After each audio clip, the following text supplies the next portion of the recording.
Settle in now and let the noise of your world fade away. We're going to take a journey, not to a land of fairy tales, but to a time of quiet strength, to a world lit only by fire and stars. Let's travel back through the centuries to a small, humble cottage on a long winter's night in the Middle Ages. The sun has long since vanished, leaving the world in a deep, velvet darkness. Outside, the wind howls like a lonely ghost, and the trees are sketched with frost. But inside our little hut, a small family is preparing for the long night ahead. Their home isn't made of stone, but of woven sticks and a clever mixture of mud, straw, and yes, even animal dung, which forms a surprisingly snug barrier against the cold. At the center of the single room, the heart of the home glows. It is the hearth, a simple pit of stones where a fire crackles and spits. The air is thick with the scent of wood smoke, a smell that clings to everything, a constant reminder of warmth and safety.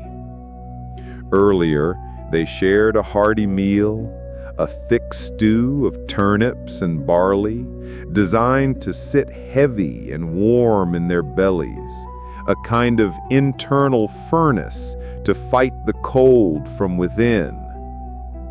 Now, the father performs the most important ritual of the night. He doesn't let the fire die. Instead, he carefully banks it, burying the best glowing embers under a thick blanket of ash. This clever trick keeps the coals alive, just barely breathing through the night, waiting for morning's first breath to bring them back to life. As the fire shrinks to a gentle, sleeping glow, the family prepares for bed. There are no separate rooms, just a shared space for a shared struggle. The mother lays out the bed, a simple sack stuffed with dry, rustling straw, which offers a surprising shield from the frozen earth below. And now comes the secret to their survival: togetherness. The children squeeze in between their parents, a small, snoring bundle of shared warmth. They create a human lasagna, as one historian called it, where those in the middle are the warmest, protected by the others. They pull over them a heavy, scratchy wool cloak. The combined body heat a far better defense than any blanket alone. But they are not alone. From the corner of the hut comes a gentle snort and the sound of cud being chewed. The family cow, their most prized possession, and a living furnace, has been brought inside for the night. Her presence makes the small hut warmer, her slow breathing a rhythmic, calming sound in the dark. The chickens roost quietly in a basket, and the family goat, ever the opportunist, has found a cozy spot near the fading hearth.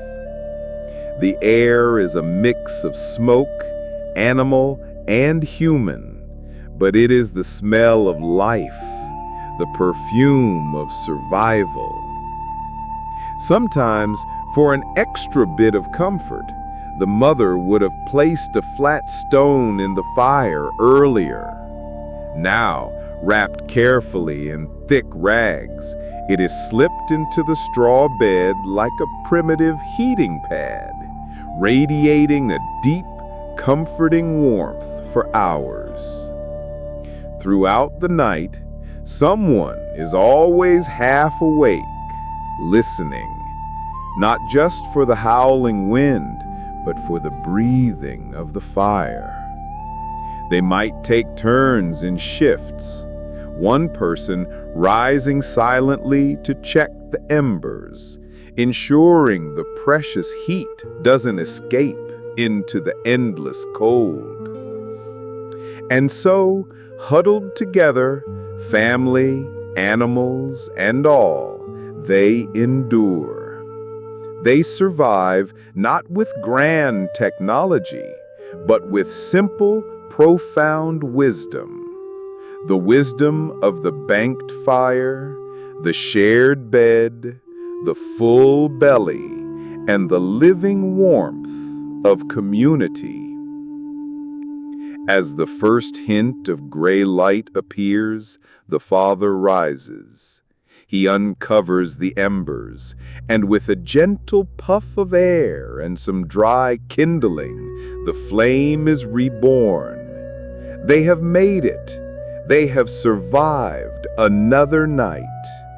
And in that small, smoky hut, in the quiet triumph of a new day, lies a story of incredible resilience, a forgotten lullaby of human ingenuity, whispered from the heart of the long, cold winter.